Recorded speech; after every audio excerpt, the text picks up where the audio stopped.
네, 주식 후견인 문견호입니다. 이번 시간은 위메이드와 위메이드 맥스를 가지고 우리가 이제 얘기하는 그 암호화폐나 블록체인 그리고 NFT에 대해서 조금 더 생각을 해볼까 하는데요. 이게 오늘자로 보시면은 일단은 제가 그 1월 13일자로 이런 것들이 크게 의미가 없다고 영상을 올려드렸는데 그때 이후로 계속 빠지고 있죠. 오늘도 하락률 보시면은 상위 12위 안에 지금 위메이드 맥스와 위메이드가 같이 들어가 있어요. 그리고 뭐 연타석으로 지금 마이너스 13%, 10% 이렇게 되어 있는데 일단 차트를 한번 볼게요. 자, 위메이드 여기 보시면은 제가 그 위메이드 하락이라고 적혀 있죠. 그리고 이 날짜에 분명히 위메이드 맥스로 인해서 위믹스 그거 매도만으로 2,500억 정도가 회사에 귀속이 될 거다. 그리고 남은 잔량이 회사의 무형자산 가치로 엄청나게 많이 남을 거라고 얘기를 했었는데 실제로 위믹스라는 암호화폐는 수요와 공급에 의해서 가격이 결정이 되다 보니까 위믹스 상장 초기에 이 위메이드가 팔아 넘겼던 겁니다, 사실. 그래서 그 부분에 대해서 제가 여기 13일 날 말씀을 드렸던 거고요. 정확하게 지금 뭐 계속 빠지고 있죠. 뉴스 기사도 저희가 이제 평가한 거랑 동일하게 이제 나오기 시작하더라고요. 자, 그러면 우리가 본질적으로 생각을 했을 때 이렇게 뭐 P2이든 뭐든 뭐 게임에 대한 지속성이든 뭐든 다 필요 없이 그냥 본질에 대해서만 한번 생각해 볼 필요가 있어요. 과연 이 미르포라는 게임이 정말 재밌는 게임인가 한번 생각을 해봐야 돼요. 그런데 뭐 제가 나이가 있어서 그런지 몰라도 제 주변에 미르포를 하는 사람은 없습니다. 물론 이야기는 많이 들리죠. BJ도 많이 들리고요. 그런데 실질적으로 이 게임을 해서 돈을 벌었다는 사람이 없어요. 그렇다는 것은 리니지가 모바일로 넘어오면서 뽑기 게임에 대한 매출이 일시적으로 반영이 되고 그게 지속적이지 않음으로 인해 NC소프트가 무너지는 것처럼 이 게임도 그럴 수 있다는 것을 가정을 해봤어야 되는 거죠. 그래서 제가 수없이 이 종목에 대해서는 얘기를 많이 들었습니다. 그때마다 얘기를 했던 부분이 절대로 이 횡보 부분에 대한 이 박스권이 크게 이탈됐다는 것은 다시 돌아오는 게 맞다라고 말씀을 드렸어요. 왜냐하면 기초 체력이 있었다면 여기서부터 이미 기초 체력에 대한 주가가 반영이 됐어야죠. 그죠? 삼성전자처럼 조금씩 이렇게 우상향을 했어야 될 겁니다. LG전자나. 그런데 그렇지 않죠. 몇 년 동안을 이렇게 박스권을 그리다가 고작 여기에서 한 번에 그냥 뚫어버리잖아요. 뚫어버리는 거. 그게 다른 이유가 없이 그냥 P2E 이거 하나 때문에 심지어 국내에는 안 된다고 제가 말씀을 드렸죠. 그리고 추가적으로 그 아이템의 소유권 문제 때문에 이 그 지적재산물을 가지고 있는 게임의 경우에는 상당히 어렵다라고 말씀을 드렸어요. 이렇게 되고 오고 있잖아요. 실제로 제가 말씀드린 대로 진행이 되고 있는 거예요. 그럼 여기서 물린 사람들, 이 고점에서 지금 물려 있는 사람들 어떡하느냐? 여기서부터 물 탈 게 아니라 빠져나오려고 해야 되겠죠, 그죠? 근데 지금 아마 물 타서 계속 평단 낮추는 사람도 있을 겁니다. 근데 버거울 거예요, 다시 올라가기가. 왜냐면 여기는 지금 최악이거든요. 왜냐? 다른 이유 없죠? 일단 위믹스 상장하자마자 매도, 그죠? 그리고 지금 보시면 지속 가능성이 없는 게임 이렇게 있잖아요. 위믹스 상장하자마자 매도, 이거는 지금 카카오페이랑 비슷하죠. 카카오페이처럼 오너리스크의 부재예요. 오너리스크가 강력하게 들어가는 겁니다. 그러면 지속 가능성이 없는 게임에 대한 매출, 이거 플러스 카카오페이 오너리스크까지 있는 겁니다. 그러면 다시 주가가 회복하는데 상당한 시일이 걸리겠죠. 그죠? 자, 제가 항상 말씀드리는, 또다시 나왔습니다. 증거금 100% 종목. 증거금 100%. 절대 하지 말라고 말씀드렸죠? 관련사 한번 볼까요? 위메이드 맥스. 자, 이거는 뭐 조이 맥스를 갖다가 이제 인수해서 갔다는 건데 차트 똑같죠? 지금 보시면은 박스권 여기 이만큼 그리고 있다가 갑자기 이게 타고 올라갔다가 여기서 또 빠지고 있는, 그죠? 지금 여기가 반토막이 60% 이상 난 겁니다. 근데 이거 회복 안 돼요. 거기다가 적혀 있죠? 관리 종목. 제가 아까 뭐라고 말씀드렸습니까? 관리 종목 플러스 증거금 100%. 절대 안 된다고 말씀드렸죠? 그죠? 신용 불량자한테 돈 빌려주는 거 10,000원도 안 빌려주시면서 심지어 친한 친구가 100만 원 빌려달라 그래도 눈빛이 바뀌시면서 이렇게 신용 불량자 종목에 전 재산을 투자하고 이까지 올렸다가 여기서 지금 물 타고 있다? 정상 아니죠. 빨리 정신 차리셔야 됩니다. 이성적이지가 못해요. 그러면 다시 한번 얘기를 한번 해볼게요. 자, 블록체인에 대해서 한번 얘기를 해볼게요. 일단 블록체인은 해시태그를 이용해서 정보를 공유하고 그게 맞지 않을 그게 상호 검증을 한 다음에 맞지 않는다면 차단해서 정보를 보호하는 거잖아요. 그죠? 이거의 원래 가장 처음에 진행을 했던 그러니까 시발점은 비영리 단체예요. 비영리 단체. 이게 왜 그렇게 되느냐면은 제3국의 노동자들이 우리처럼 개발도상국이나 개도국이나 아니면 선진국으로 갔을 때 노동력을 팔 거잖아요. 그죠? 노동력을 판다. 그때 이제 벌어들인 돈을 자국으로 송금을 합니다. 이때 환율 차이가 있고 그리고 또 제3국 특히나 빈민국 같은 경우에는 그 수수료가 엄청나게 붙겠죠. 이 부분에 대해서 수수료를 면제하기 위해서 생각했던 시스템이 사실 현재의 블록체인 기반의 시발점입니다. 왜냐하면 빈민국으로 넘어가면은 100만 원을 보냈다 치면은 수수료가 거의 20% 이상 나올 경우가 있어요. 그러면은 실제로는 80만 원만 받으니까 이 부분에 대한 로스를 줄여보자. 이 부분에 대한 손실을 줄여보자는 거였어요. 우리는 잘 모르겠지만 우리가 핸드폰으로 그 모바일 어플로 이제 송금하잖아요. 은행 어플로.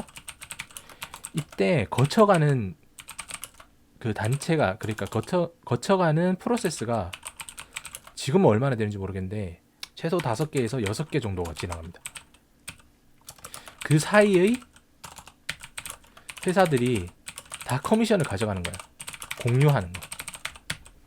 그래서 금융이 상당히 문제가 되는 게 뭐냐면 그 금융 수수료에 대한 부분을 갖다가 면제하는데 일부러 과거처럼 불합리한 시스템을 가져가는 경우가 되게 많아요.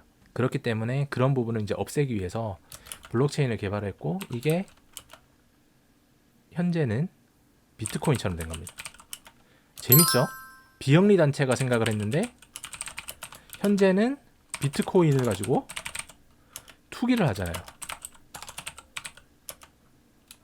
이거 투자라고 얘기하시는 분이 있는데 투기예요. 이거는 투자의 관점으로 보기에는 상당히 힘든 게 많습니다.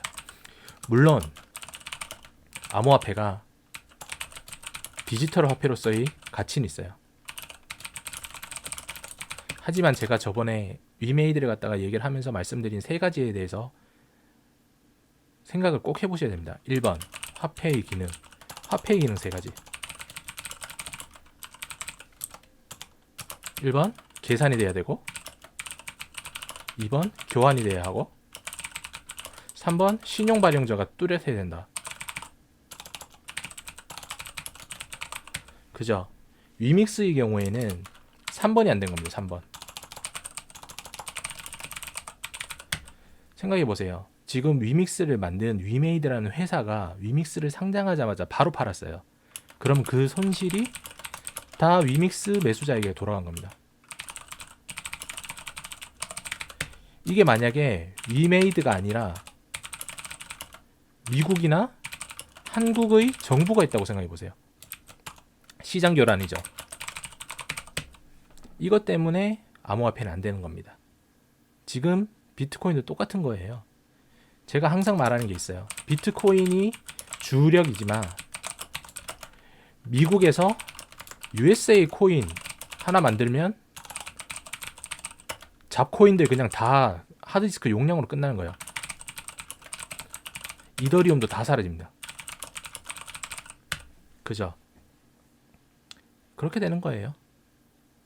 그리고 뭐 이제 블록체인은 이 정도 얘기를 했는데, 우리가 뭐 어렵게 생각할 필요 없이 이 블록체인이란 거는 제가 어릴 때, 제가 초등학교 때부터 개념이 나와 있던 거예요.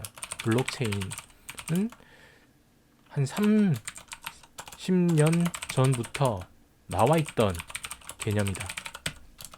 자, 그게 영화로도 있어요. 영화 모두가 아실 겁니다. 터미네이터. 터미네이터의 스카이넷. 이 스카이넷이 터미네이터를 보내서 인간 반란군을 계속 죽이죠. 로봇을 보내 반란군을 제압한다. 반란군이 스카이넷을 제압할 수 있는 거 딱 하나뿐이에요. 스카이넷의 서버를 동시에 폭파시켜야 돼요. 자, 왜냐? 블록체인이랑 똑같은 거예요. 하나만 해킹하거나 폭파시키면 남은 공유된 서버들이 그 해킹당한 자료를 거부하거나 복제해서 그대로 남아있는 거. 그래서 그래서 터미네이터가 끝나지 않는 거예요. 이제 아시겠죠? 이 블록체인이란 거는 새로운 게 아니에요. 그냥 단지 그 블록체인을 기반으로 했던 거를 좀 더 구체적으로 만든 거고, 거기에 어떤 보상을 준다는 개념이 보상이 아니라 이제는 투기의 가치로 변한 거예요. NFT도 똑같습니다. NFT도 대체 불가능한 토큰으로 뭐 어떤 그 디지털 자산에 대해서 그 희소성을 부여한다는 거잖아요. 내용은 좋죠. 근데 이게 희소성이 있는 것에만 희소적으로 가격이 따라가야 되는데, 지금 그렇지 않죠. 우리가 뉴스 보다 보면 와, 저게 뭐 10억이야? 뭐 이런 것들 되게 많습니다. 그런 것들이 지금 본질에 대해서 잘 인지를 못하고, 그 다음에 그 희소성에 대해서 인지를 못하니까 너도 나도 그냥 참여를 하는 거예요. 그러니까 도박을 할 때 베팅을 크게 하는 건 똑같은 거죠. 그런데 어느 순간에 모두가 정신 차릴 때가 오는 겁니다. 그러면 그 사이클이 비트코인에 왔을 때는 2년 주기로 와서 폭락이 오는 거고요. NFT도 똑같을 겁니다. 지금은 당연히 희소성을 주는 거는 의미가 좋은데, 모두가 지금 금으로 사지 않아요. 그냥 길가에 있는 돌멩이를 금값을 주고 있습니다. 돌멩이를 금값으로. 자, 정신 차리면 돌멩이는 돌멩이죠. 가상화폐의 변동성이 큰 이유가 이거예요. 시장 참여자들이 전체적으로 돌멩이를 금으로 봤을 때 가격은 폭등합니다. 한정적이니까 당연히 수요가 올라갈 수 있다고 얘기를 하지만, 그거를 비트코인을 대체할 수 없는 게 없다는 건 아니잖아요. 그죠? 비트코인은 아까 말씀드린 대로 언제든지 각 국가에서 USA 코인 만들면 끝이에요. 이런 걸 보면은 베네수엘라나 이런 애들 바보죠. 비트코인을 갖다가 법정화폐로 하고 그 생각이 없는 겁니다. 그래서 진보 진영 쪽에서 조금 약간 경제학적인 진보를 얘기하는 게 아니에요. 경제학적인 진보를 표방하는 사람들이 그런 우두머리가 된다면 경제학적인 개념이 없어지기 때문에 나라가 다 무너지는 거예요. 아시겠죠? 그러니까 블록체인, 그리고 비트코인, NFT 뭐 이런 거에 대해서 뭐 공부하시는 분도 많을 거예요. 뭐 어떤 걸 뭐 화폐가 뭐 어떻게 하고 뭐 목적이 어떻고 뭐 어떠고 이런 건 다 당연히 좋을 겁니다. 그런데 본질을 보셔야 돼요. 본질은 전혀 다른 겁니다. 그래서 위메이드 사태처럼 이런 게 나타나는 거예요. 제가 이거를 갖다 그래서 1월 13일 날 말씀을 드린 거고, 1월 13일 날 만약에 하셨다면은 지금까지 손실은 없으셨겠죠. 지금 1월 13일 여기 위메이드 맥스만 보셔도 4만 원대잖아요. 근데 지금 반토막 난 거예요. 50%. 지금 여기서 이까지 반토막 난 거예요. 반토막. 이걸 갖다 누가 이걸 보상을 해주겠어요. 그죠? 향후에 이제 다시 올라간다? 뭐 그럴 수 있어요. 그걸 받아주는 바보들이 많기를 바라시면 됩니다. 이거 가지고 계신 분들은 속 쓰리시겠지만 지금 이 방송을 듣고 보시는 분들 중에도 제 이야기를 보고 현실을 갖다가 부정하시면 할 수 없어요. 그렇지만 본질은 제가 말씀드리는 게 맞아요. 그렇기 때문에 저는 이런 거 뭐 올라가는 거 제가 그때도 말씀드렸죠. 올라가는 거 못 먹어도 그만인데 떨어졌을 경우를 생각하면 이거 안 먹는 게 낫다고 말씀드렸어요. 이거를 갖다가 버텨서 먹는 사람이 몇 명이나 되겠어요. 그런데 확실한 거는 여기서 물리면 이까지 버티는 사람은 50% 넘을 겁니다. 물리면 사람들은 버텨요 그때부터. 그러면 상장 폐지 당했을 때 남는 건 개미밖에 없겠죠. 잘 생각해 보셔야 됩니다. NFT에 대해서 그리고 블록체인 기반에 대해서 꼭 생각해 보시고 제가 마지막에 블록체인 혁명이라는 책 하나 소개를 해드릴 테니까 그거 한번 읽어보시면 좋겠습니다. 그리고 몇몇 분들 중에 그런 말씀 하시는 분들 계실 거예요. 나는 비트코인으로 돈을 많이 벌고 있다. 그리고 많이 벌었다라고 말씀하시는 분들 많으실 건데 당연합니다. 그런 거는 세상에 많아요. 부동산도 맹지를 가지고 돈 버는 사람들 많습니다. 떴다방으로. 그런데 당하는 사람 많죠. 가수 송대관님 와이프분처럼요. 부동산 사기당하는 사람들 많잖아요. 그런 거랑 똑같은 겁니다. 특정한 케이스를 가지고 내가 돈을 벌었으니까 이거는 정상적인 것이다라고 이야기를 하면 본질 자체가 흐려지는 거예요. 본질은 본질이고 특정한 케이스는 특정한 케이스로 인정을 하셔야지 향후에도 대응하시기 쉬우십니다. 아셨죠? 꼭 이해하시고 진행하시기 바랍니다. 그리고 제가 너무 가치평가 위주로만 그 설명을 드리는 걸 보여드리니까 기술적으로는 부족하다고 지적하시는 분들이 간혹가다 계시더라고요. 그래서 제가 지금 키움증권 해외선물 실전투자대회에서 수익률 83%까지 가 있습니다. 변동폭이 좀 심했는데 운이 좀 좋아서 따라주는 것 같아요.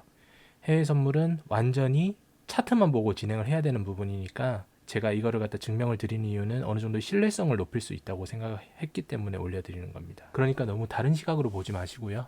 오늘 NFT나 그 다음에 뭐 블록체인 관련한 내용은 여기서 마치도록 하겠습니다. 수고 많으셨습니다. 감사합니다. 구독, 좋아요 꼭 눌러주세요.